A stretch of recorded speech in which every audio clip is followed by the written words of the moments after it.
CBSE आपको starting से ही hint दे सके कि इस बार क्वेश्चन पेपर एडवांस होने वाला है। हाँ, मैं यहां पर ये नहीं कह रही कि एग्जाम का पैटर्न चेंज हो रहा है। बेटा एग्जाम का पैटर्न वही है, वही नंबर ऑफ क्वेश्चंस आएंगे, उतने ही एमसीक्यूज आएंगे, उतने ही शॉर्ट आंसर टाइप क्वेश्चंस आएंगे, उतने ही लॉन्ग आंसर टाइप क्वेश्चंस आएंगे। लेकिन लेकिन लेकिन लेकिन हमें जो ध्यान देना है वो देना है लेवल ऑफ क्वेश्चंस पे। लेवल ऑफ क्वेश्चंस बेटा इस बार का एडवांस होने वाला है, तो ध्यान रखिएगा फ्रॉम द वेरी स्टार्टिंग।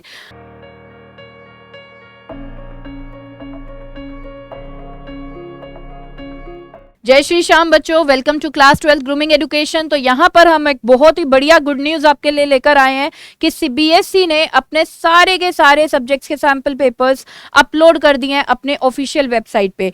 जी हाँ, आपने सही सुना है, आप अब किसी भी सब्जेक्ट यानी कि इकोनॉमिक्स या बिजनेस स्टडीज या अकाउंट्स के सैंपल पेपर को आप डाउनलोड कर सकते हैं। मैं इसी सेशन की बात कर रही हूँ, यानी कि एकेडमिक सेशन 2023 टू 2024।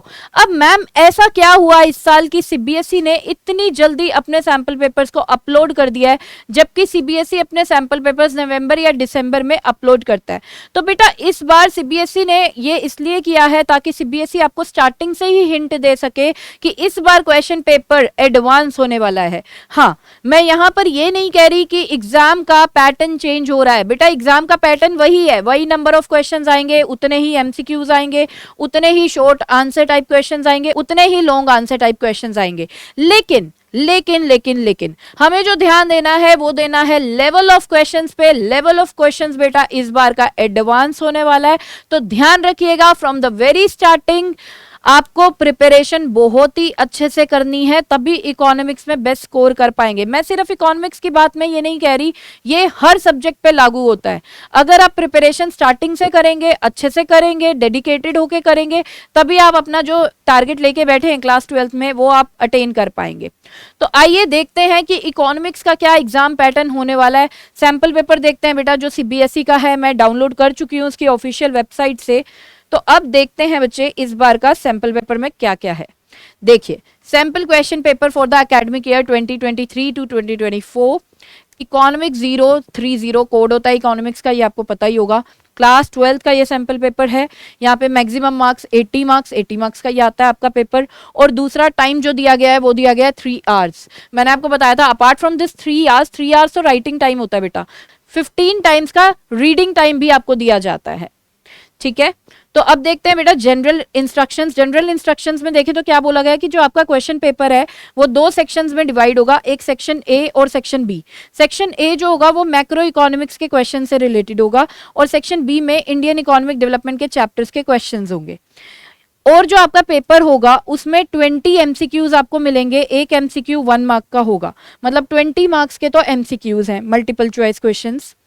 दूसरा आपको ये बोला गया है कि जो पेपर है उसमें 4 शॉर्ट आंसर क्वेश्चंस होंगे ऑफ 3 मार्क्स। 3 मार्क्स के बेटा 4 क्वेश्चंस आपको मिलने वाले हैं, ठीक है, जिसको आपको आंसर करना है 60 to 80 वर्ड्स में। आगे पेपर में आपको 6 क्वेश्चंस मिलेंगे 4 मार्क्स के, ठीक है, और उसे आपको आंसर करना है 80 to 100 वर्ड्स में।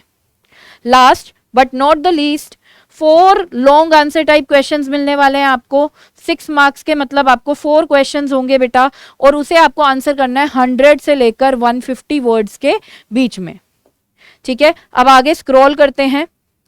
आप देखिए क्वेश्चन नंबर 1 से ही बेटा आपको आइडिया लग जाएगा कि इस बार का क्या लेवल आने वाला है। क्वेश्चन नंबर 1 में ही क्या है, देखो statement wise question. Question number 1 में ही क्या है, स्टेटमेंट क्वेश्चंस। स्टेटमेंट क्वेश्चंस कौन से क्वेश्चंस होते हैं बेटा? स्टेटमेंट क्वेश्चंस कुछ ये वाले क्वेश्चन होते हैं जो क्वेश्चन नंबर 1 में दिया है। जैसे आप देख रहे हो यहाँ पे स्टेटमेंट 1 है और स्टेटमेंट 2 आपको प्रोवाइड कर रखी है। मतलब स्टेटमेंट क्वेश्चन में क्या होता है, 2 स्टेटमेंट्स आपको प्रोवाइड की जाती है और ऑप्शंस कुछ इस प्रकार के होते हैं कि स्टेटमेंट 1 ट्रू है, स्टेटमेंट 2 फॉल्स है, ऑप्शन 2 स्टेटमेंट 1 फॉल्स है और स्टेटमेंट 2 ट्रू है, option 3 both statements are true, दोनों स्टेटमेंट्स करेक्ट हैं, option D both statements are false. तो इस तरीके का कुछ एमसीक्यू आपसे पूछा जा सकता है, ठीक है। ये होते हैं बेटा स्टेटमेंट क्वेश्चंस जो आपको प्रिपेयर करने होंगे हर चैप्टर के। अब आगे मूव करते हैं। आगे आप देख सकते हैं एक fill in the blank question, इसमें कुछ ऐसे कुछ इनडायरेक्ट नहीं है, but yes fill in the blank वाले भी जो एमसीक्यूज होते हैं ना, मतलब वो भी इंपॉर्टेंट है बेटा, ठीक है, आगे अगर हम बात करें, आप क्वेश्चन नंबर 4 में देख सकते हैं, इनडायरेक्ट क्वेश्चन है, इसमें क्या दे रखा है, आरबीआई की एक स्टेटमेंट दे रखी है, as per the Reserve Bank of India RBI press report dated 29 December 2022. Net external commercial borrowings to India recorded an outflow of $0.4 billion in the second quarter 2022 to 2023, है ना। तो कुछ इस तरीके का बोला जा रहा है कि इंडिया की जो बोरोइंग्स है, कमर्शियल बोरोइंग्स, वो इंक्रीज हो गई हैं, ये देखा जा रहा है as per the report of RBI. अब उसके बेसिस पे आपसे क्वेश्चन पूछा जा रहा है कि आप इस ट्रांजेक्शन को बैलेंस ऑफ पेमेंट्स अकाउंट में कहाँ पर, कौन से अकाउंट में रिकॉर्ड करोगे और कौन सी साइड पे रिकॉर्ड करने वाले हो बैलेंस ऑफ पेमेंट्स के। तो सोचो बेटा, इतना प्रैक्टिकल क्वेश्चन, वो भी 1 मार्क में। ठीक है, आगे चलते हैं। आगे आप देख सकते हो क्वेश्चन नंबर 6 पे नजर देखो बेटा।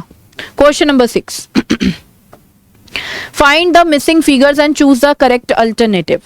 तो ये आपको टेबल दे रखा है, ठीक है। स्केड्यूल बनाना भी मतलब आपको सीखना पड़ेगा हर एक टॉपिक का। आप यहाँ पे देख सकते हो स्केड्यूल के बेसिस पे क्वेश्चन, वो भी 1 मार्क में, कि यहाँ पर क्या आना चाहिए था। तो ये तो हम ऐसे ही नहीं दे सकते, अगर हमने कुछ डीपली स्टडी किया हम तभी तो इस क्वेश्चन का आंसर दे पाएंगे। और सोचो ये भी 1 मार्क में, तो लेवल देख लो बेटा। नेक्स्ट आगे स्क्रॉल करते हैं। आगे आप देख सकते हो न्यूमेरिकल्स, है ना। न्यूमेरिकल तक दिए हुए हैं आपको, जिसमें आपको मतलब कैलकुलेशन करने की नीड है। आप देख सकते हो, suppose for a given economy, savings function दे दिया बेटा -60 plus 0.1y and investment is 4000 crore. और आपको बोला जा रहा है कि इक्विलिब्रियम लेवल ऑफ इनकम निकालो। बताओ इक्विलिब्रियम लेवल ऑफ इनकम क्या होगा। इसमें बेटा आपके कैलकुलेशन भी इन्वॉल्व हो जाएगी, मतलब 1 मार्क में ये आपसे एक्सपेक्ट कर रहे हैं कि आपको हर चीज की कैलकुलेशन भी आनी चाहिए। नेक्स्ट, अब आप देख सकते हैं question number 10, diagram based questions भी हैं बेटा। आपको ये चार्ट दे दिया है इन्होंने, डायग्राम बेस्ड क्वेश्चंस भी हैं, आपको दिख रहा होगा। आपसे पूछा जा रहा है इस ब्लैंक में क्या आएगा, है ना, और साथ में ऑप्शंस दिए जा रहे हैं।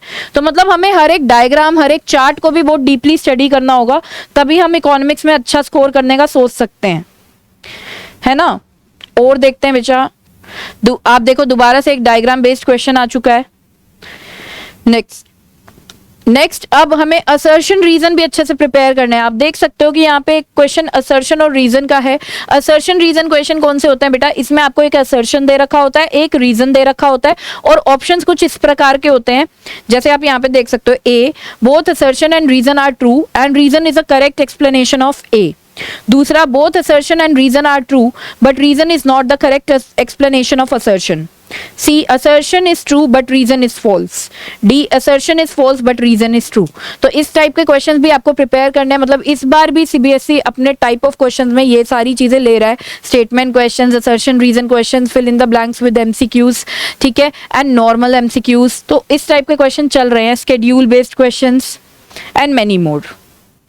तो अब यहाँ पे और स्क्रॉल करते हैं, देखो एक और आ गया स्टेटमेंट क्वेश्चन, है ना। तो ये तो ओवरव्यू ही है बेटा एक सैंपल पेपर का। आगे आप देखो डायग्राम बेस्ड क्वेश्चन, दोबारा से इतने सारे डायग्राम बेस्ड क्वेश्चन दे रखे हैं एक सैंपल पेपर में, है ना। तो यहाँ पर बेटा सीबीएसई ने बता दिया है कि बाद में मत कहना, हमने सैंपल पेपर ठीक टाइम पे अपलोड कर दिया है, आपको एक आइडिया देने के लिए कि क्या लेवल रहने वाला है इस बार क्वेश्चन पेपर का। तो बेटा अभी से जुट जाओ, सीबीएसई ने इतना बढ़िया काम किया है कि स्टार्टिंग में ही आपको सारी इन्फॉर्मेशन दे दी है, तो उस इन्फॉर्मेशन का फायदा उठाओ।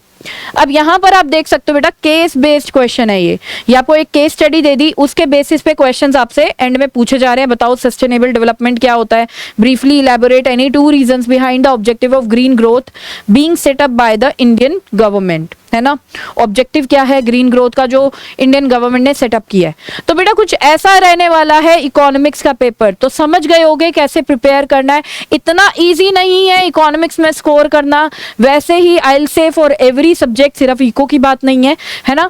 तो बेटा अच्छे से जुट जाओ प्रिपरेशन में, अभी राइट टाइम है, अभी पूरा सेशन पड़ा है आपके पास, अच्छे से यूटिलाइज करोगे तो डेफिनेटली अपना टारगेट भी अचीव कर पाओगे। सो आई होप आपको ये हमारी वीडियो काफी इंफॉर्मेटिव लगी होगी। प्लीज शेयर करें हमारी वीडियो को विद योर फ्रेंड्स। एंड बेटा यहाँ पे इजाजत चाहती हूँ सेशन को एंड करने की। मिलते हैं नेक्स्ट सेशन में, till then bye bye, take care, जय श्री श्याम।